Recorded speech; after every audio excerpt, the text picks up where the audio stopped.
साथियों, एक बार फिर आपका स्वागत है हमारे परिवार स्टडी विद इंजीनियर सोहेल में। देखिए, जैसा कि आप समझ ही रहे हैं, चैनल का नाम जो है वो इंजीनियर सोहेल जी के नाम पर है और सोहेल जी से आपकी मुलाकात भी होती रहती होगी। कई वीडियो उनके आते रहते हैं, बीच बीच में मोटिवेशन क्लासेस लेते रहते हैं, ऐसा नहीं है। तो सोहेल जी को तो सब जानते ही हैं। कोई ये मतलब जो है चेहरा कोई किसी पहचान का मोहताज नहीं है। इन्होंने काफ़ी मेहनत की है। लॉकडाउन से जब से इन्होंने अपना चैनल शुरू किया है तब से इन्होंने बहुत ज़्यादा मेहनत की है और उस मेहनत का ही नतीजा है कि आज आपके पास नए नए आपको टीचर मिल रहे हैं, आपको लाइव क्लासेस दे रहे हैं। ये लाइव क्लासेस भी दे रहे हैं और इसके अलावा टेट और सुपर टेट की जो पूरी तैयारी की गारंटी ले रहे हैं, ये पूरी तैयारी देंगे। आगे हमारे चैनल में, हमारे परिवार में कुछ और नए सदस्य जुड़ेंगे। जैसे आपका टेट में उर्दू के भी जल्द ही आपके पास एक उर्दू के सदस्य जुड़ेंगे जो आपको उर्दू की क्लासेस देंगे। इंग्लिश के भी सदस्य जोड़ने की प्रयासरत हैं और पर्यावरण की क्लास भी जल्द ही शुरू की जाएगी। तो देखिए, थोड़ा सा अब जितनी मेहनत हम लोग कर रहे हैं आपके लिए, उससे अगर आधी भी मेहनत आप अगर हमारे लिए करेंगे तो हमारा भी नाम होगा। ऐसा नहीं, अगर आपकी नौकरी लगेगी तो केवल ऐसा नहीं खुशी आपको होगी, खुशी सबसे ज़्यादा हमें होगी, क्योंकि हम आपको अगर कुछ दे रहे हैं, शिक्षा दे रहे हैं, कहीं ना कहीं हम क्लास दे रहे हैं, तो हमारा उद्देश्य केवल ये नहीं कि हाँ हमें अपना चैनल ग्रो करना है इसलिए हम आपको दे रहे हैं। हमारा उद्देश्य कहीं ना कहीं ये भी रहता है कि आप लोग जितना कामयाब होंगे, हमारी कामयाबी उतनी ऊपर तक जाएगी। इससे पहले हालांकि ऑनलाइन तो मैंने नहीं, लेकिन ऑफलाइन मेरी कोचिंग चलती रही है और ऑफलाइन में कहीं ना कहीं हमारे बहुत से स्टूडेंट जो कुछ पुलिस में निकले हैं, कुछ टीचर बने हैं, बहुत ज़्यादा हमने, ये तो नहीं कह रहे हैं हमने आईएएस पीसीएस की कोचिंग चलाई जो डीएम भी बन गए, लेकिन जिस लेवल की कोचिंग चलाई वहाँ हमने स्टूडेंट को अपने सफलता के सीमा तक पहुँचाया, हमने सफलता के शिखर तक उन्हें कोशिश की है पहुँचाने की, और जो मेहनती थे वो निकल भी गए।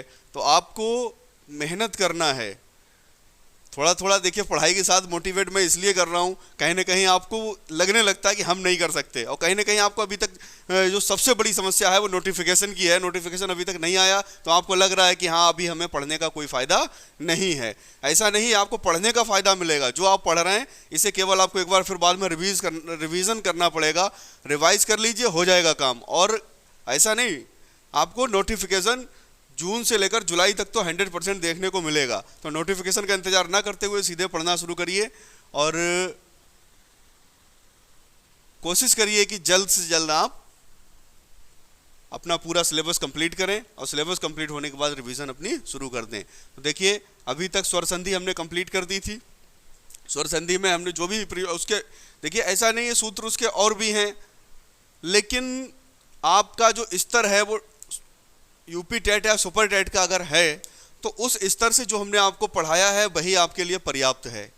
वरना अगर टीजीटी लेवल का अगर हम पढ़ाएंगे तो उसके लिए आपको और भी सूत्र आपको रिवाइज करने पड़ेंगे, देखने पड़ेंगे। लेकिन खैर, जो हमने आपको पढ़ाया, अगर उतना ही आपने ढंग से तैयार कर लिया तो इस बात की मेरी गारंटी, फिर मैं एक बार गारंटी ले रहा हूँ, इस बार मेरी गारंटी है संधि से आपको कोई क्वेश्चन गलत नहीं होगा। तो अब स्वर संधि पूरी हो गई, आज हम बात करते हैं व्यंजन संधि की। व्यंजन संधि हमने दूसरा इसका नाम लिख रखा है हल संधि। हमने आपको जब प्रत्याहार पढ़ाए थे, महेश्वर सूत्र से जब प्रत्याहार बनाना सिखाया था, पढ़ाए थे, तो हमने बताया था हा से लेकर ला तक के जितने भी वर्ण होते हैं सारे व्यंजन होते हैं। इसीलिए हल को हम व्यंजन भी कहते हैं। हल का मतलब हा से लेकर ला तक के जो भी वर्ण आएंगे वो सब व्यंजन होंगे। तो जब व्यंजन होंगे तो इसीलिए हल को हम, हल का प्रत्याहार का मतलब होता है संक्षेपीकरण, तो इसे शॉर्ट में हम हल लिख देते हैं, समस्त व्यंजन। तो व्यंजन संधि, इसकी अगर हम परिभाषा देखें तो देखिए, व्यंजन के बाद या तो स्वर आए, आपका स्वर या व्यंजन आने पर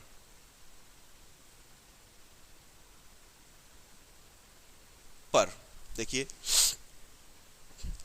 अगर आपका व्यंजन के बाद चाहे स्वर आए, देखिए उदाहरण देखिए, समझिए, वाक प्लस ईशा, ठीक है, यहां काका हो जाएगा गा। कैसे होगा वो बाद में बताएंगे हम। बागीशा, वाकी शाह। तो देखिए, अब यहां देखिए व्यंजन के बाद क्या आया था? स्वर। हमने कहा था व्यंजन के बाद चाहे स्वर आए या व्यंजन आए, तो यहाँ व्यंजन के बाद स्वर आया। अब देखिए दूसरा देख लीजिए,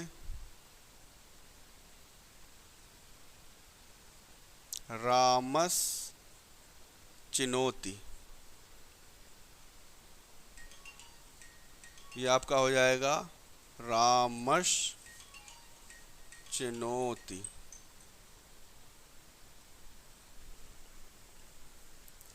तो यहाँ देखिए आपका व्यंजन था, उसके बाद व्यंजन आया, सा व्यंजन है। अब इसमें सा में ये जो, अगर ये ची है आपका, ये मत सोच लेना कि इसमें ई आई है, ये स्वर है, नहीं।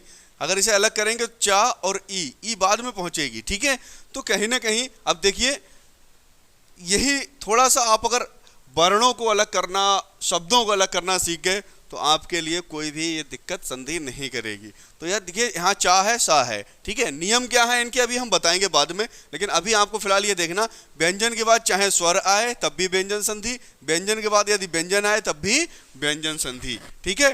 अब इतना आपकी समझ में आ ही गया होगा। आगे बढ़ते हैं हम व्यंजन संधि के प्रकार पर।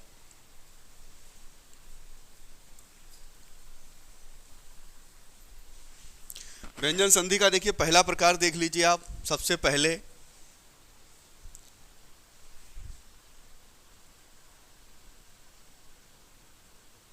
इश्चुत्व संधि।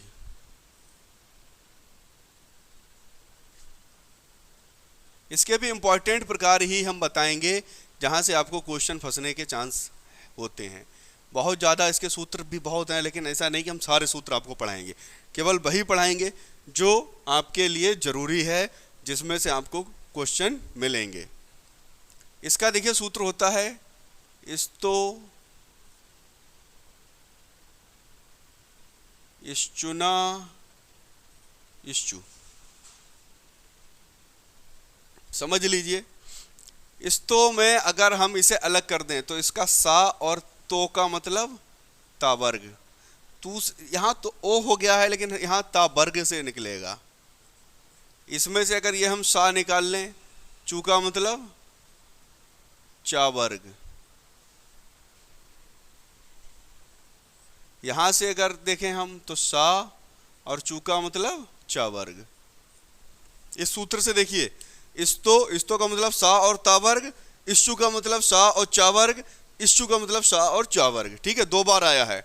तो कहने का तात्पर्य ये है कि यदि आपका सा और ता वर्ग, अब देखिए ता वर्ग में कौन कौन से वर्ण आते हैं? ता वर्ग में आपके आते हैं ता, था, दा, धा और ना, ये वर्ण आते हैं ता वर्ग में, ठीक है।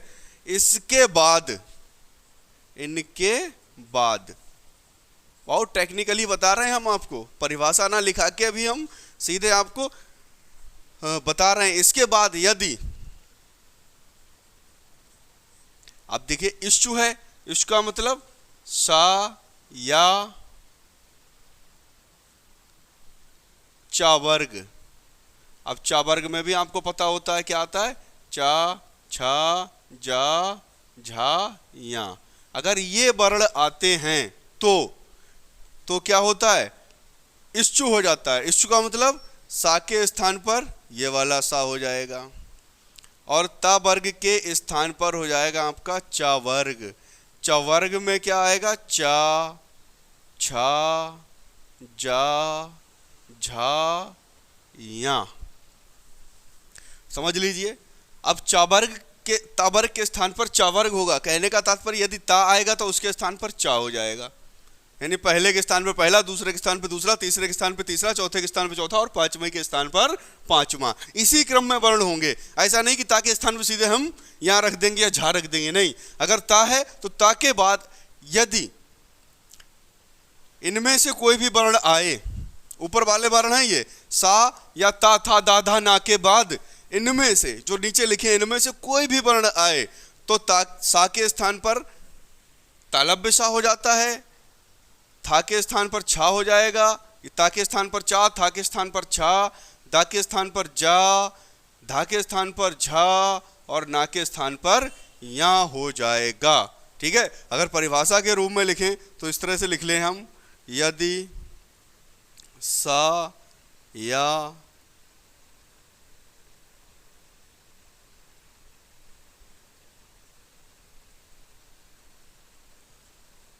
तवर्ग के बाद सा या चवर्ग आए तो सा के स्थान पर शा और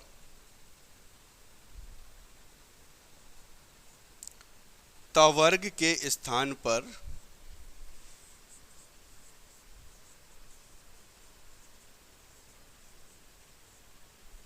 चवर्ग हो जाता है, हो जाता है। बस ठीक है, ये परिभाषा के रूप में लिख सकते हैं। टेक्निकली जो सूत्र की तरह से हमने बताया वो इस तरह से लिख सकते हैं, यदि सा या तवर्ग के बाद सा या चवर्ग आए तो सा का सा और तवर्ग का चवर्ग हो जाता है। तवर्ग का चवर्ग का मतलब ये है पहले के स्थान पर पहला, दूसरे के स्थान पर दूसरा, तीसरे के स्थान पर तीसरा, चौथे के स्थान पर चौथा, पांचवें के स्थान पर पांचवा वर्ण हो जाता है। ठीक है, इसका स्क्रीनशॉट ले लीजिए और नोट कर लीजिए इसे। उसके बाद हम चलते हैं उदाहरण पे। देखिए मिटा दें इसे, मिटाने के बाद देखिए अब हम उदाहरण लेंगे इसके।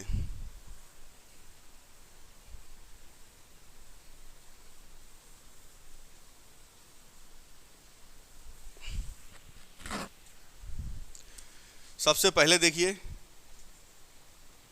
रामस प्लस शेते। क्या था नियम, यदि सा के बाद शा या चवर्ग आए तो यहां क्या है, सा है, तो सा के स्थान पर क्या हो जाएगा, सा के स्थान पर ये वाला सा हो जाएगा।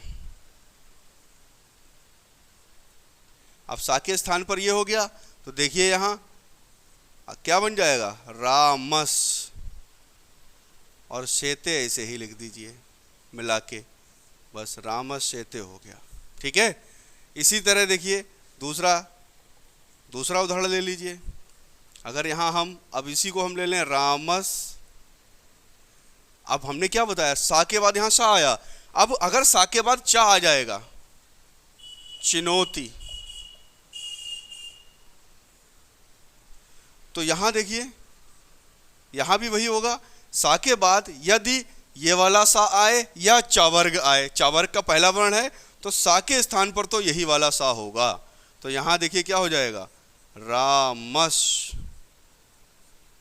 और चिनौती, ये आपका हो जाएगा। इसके बाद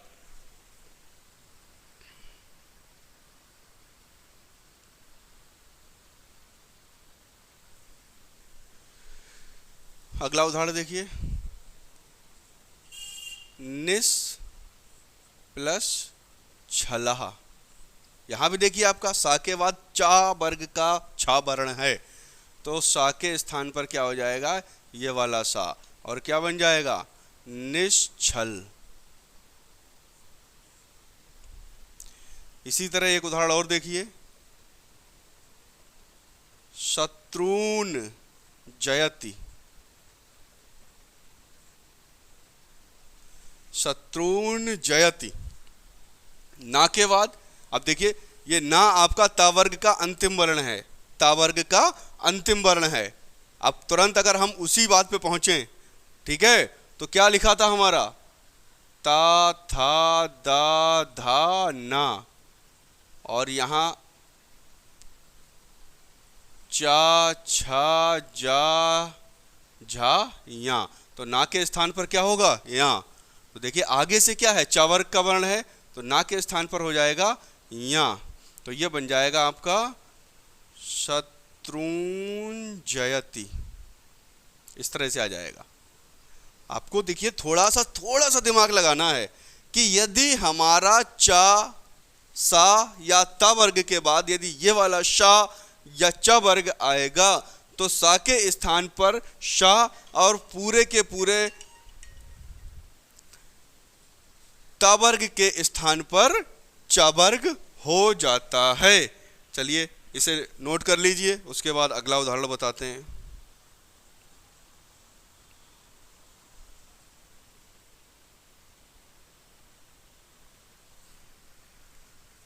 एक उदाहरण और बता दे रहे हैं हम, उसके बाद बाकी आप उदाहरण जो है काफी हैं, देख लेना।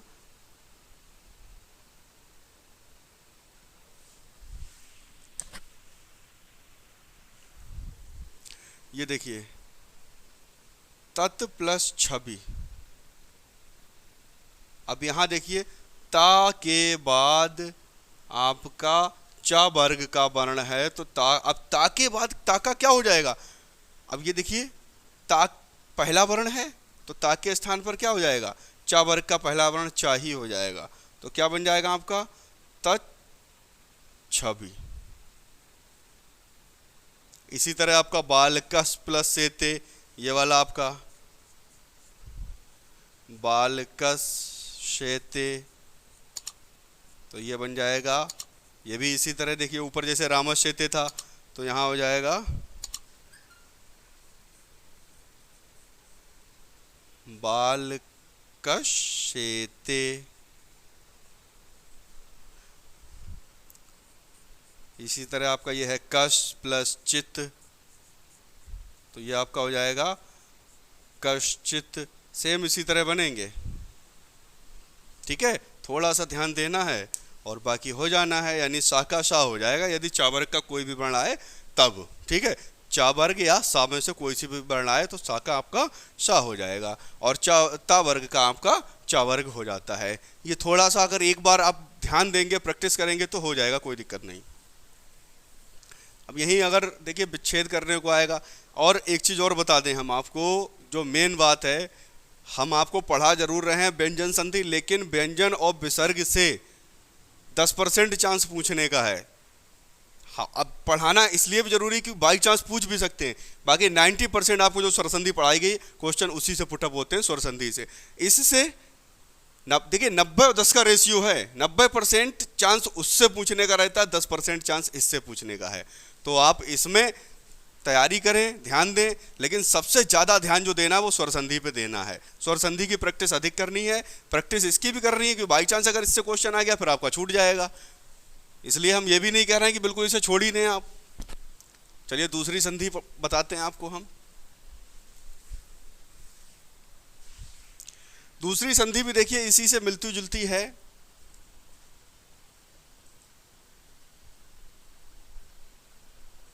इष्टुत्व संधि।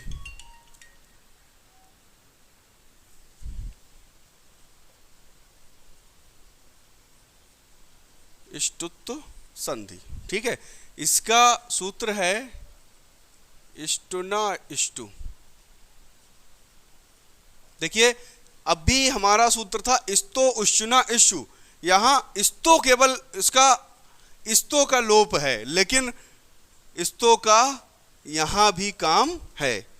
इस्तो का मतलब सा और ता वर्ग। इस्तो यहां समझ लीजिए, इस्तो यहां विद्यमान है लेकिन बस दिख नहीं रहा है। ता वर्ग में क्या आएगा आपका? ता, था, दा, धा और ना, ठीक है।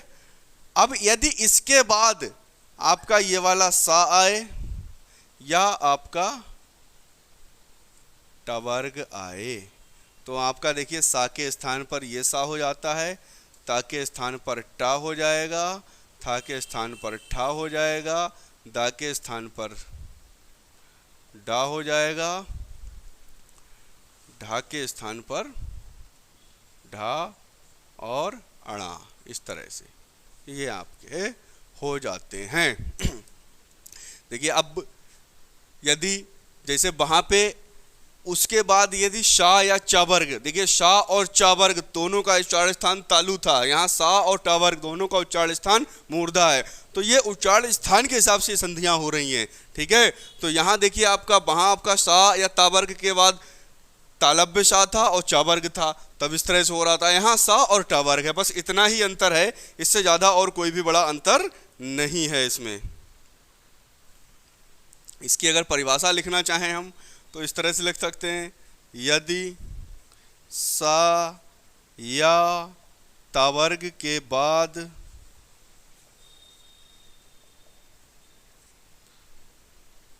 सा या टा वर्ग आए तो इस वाले सा का ये सा हो जाता है तथा ता वर्ग का टा वर्ग हो जाता है। नोट कर लीजिए इसे जल्दी से, स्क्रीनशॉट लेके बाद में नोट करते रहना। बात हम आगे बढ़ाते हैं।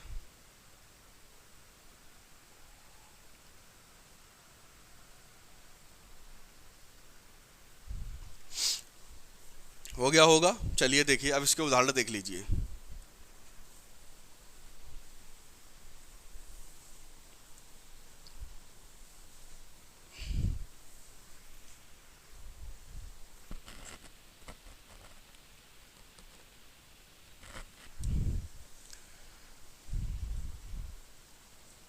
रामस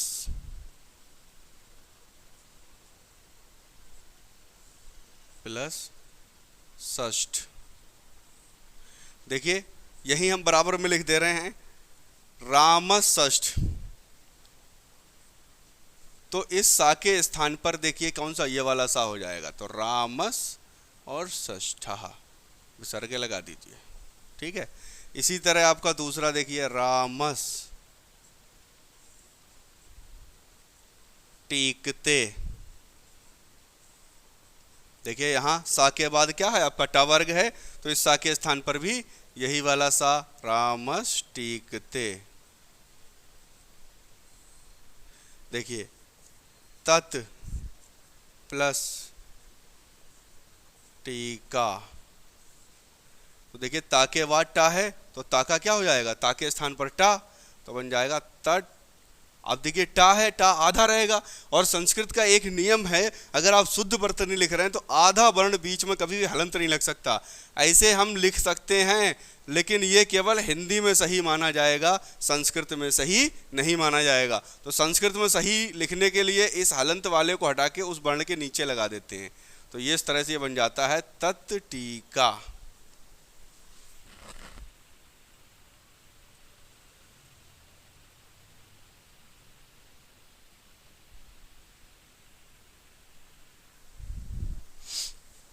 इसी तरह देखिए अगला उदाहरण,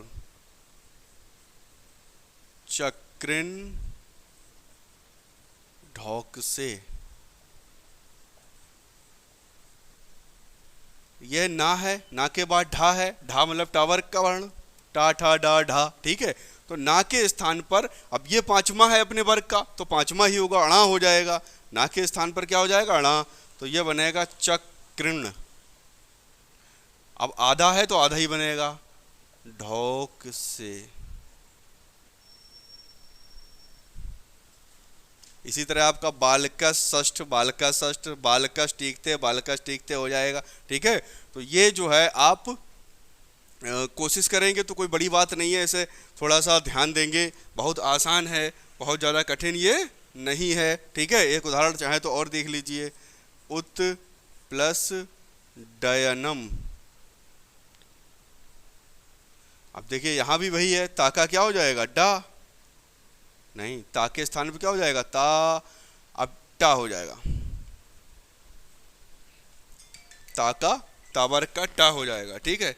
तो यहाँ अब देखिए, यहाँ हालांकि ये है इसका, लेकिन अब चलिए इसमें दूसरा नियम भी लगेगा। तो ये देखिए ये बनेगा तो इस तरह से, उत डयनम, ठीक है।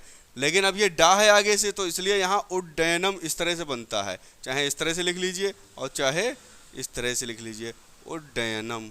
ये इस तरह से बन जाएगा। ठीक है, इसमें एक और नियम लगेगा, हालांकि अगर आप अभी चाहें इसे अभी पढ़ लें, वरना आगे आपको और स्पष्ट तरीके से आगे जो नियम इसका आएगा उसमें बता दिया जाएगा। वैसे उदाहरण ये इसी संधि का है, लेकिन इसका जो है इसमें सूत्र दो लग जाते हैं, नियम दो लगते हैं, इसलिए इसे आप आगे भी पढ़ सकते हैं, लेकिन ये रहेगा इसी संधि का उदाहरण ये ष्टुत्व का ही रहेगा। चलिए इसका स्क्रीनशॉट लीजिए और इससे आप मतलब जो है सही से इसका स्क्रीन लग के और इसकी परिभाषाएं लिखना जरूर। देखिए हम जो बता रहे हैं आपको, इसके नोट्स जरूर बनाते रहिए। आप जितना लिखेंगे उतनी आपकी प्रैक्टिस अच्छी रहेगी। और आज संस्कृत क्लास हम यहीं पर समाप्त करते हैं।